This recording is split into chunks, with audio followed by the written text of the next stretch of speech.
মিরপুরের কালো আর স্পিন স্বর্গ উইকেটে রেকর্ড ৯২ ওভার হাত ঘুরিয়েছে স্পিনাররা।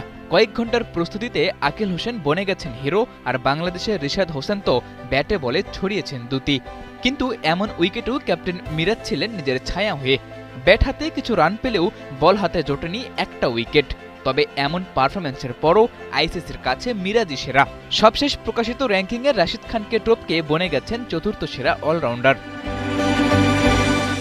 অলরাউন্ডারদের র্যাঙ্কিংয়ের পাশাপাশি বোলারদের র্যাঙ্কিংয়েও এগিয়েছেন মেহেদী মিরাজ। ৫৭৮ রেটিং নিয়ে ৬ ধাপ এগিয়ে ১৮ নম্বরে উঠে এসেছেন টাইগার ক্যাপ্টেন।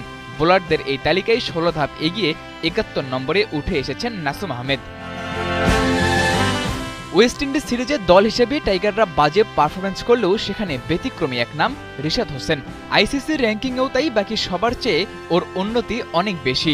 বোলারদের তালিকায় ৬৫ ধাপ এগিয়ে উঠে এসেছেন ৬৮ নম্বরে, আর অলরাউন্ডারদের র্যাঙ্কিংয়ে ৮৭ ধাপ এগিয়ে ৩৭ নম্বরে। দুই বিভাগেই অর্জন করেছেন ক্যারিয়ার সেরা রেটিং।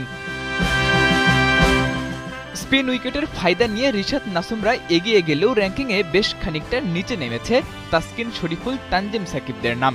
৪ ধাপ পিছিয়ে তাসকিন ৩৮ নম্বরে, শরীফুল গেছেন ৬১তে, আর তানজিম সাকিব ৬ ধাপ পিছিয়ে ৭৩ নম্বরে। র্যাঙ্কিংয়ে অবনতির তালিকায় অবশ্য আছে ব্যাটার জাকির আলী অনিকের নামও। আইসিসি র্যাঙ্কিংয়ে টাইগার ক্রিকেটাররা ওঠানামার মধ্যে থাকলেও ওয়ানডেতে সেরা ব্যাটারের জায়গাটা ঠিকই ধরে রেখেছেন ভারতের শুভমান গিল।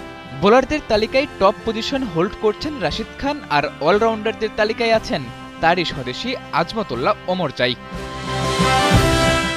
সাদাতুর রাফি, ৭১।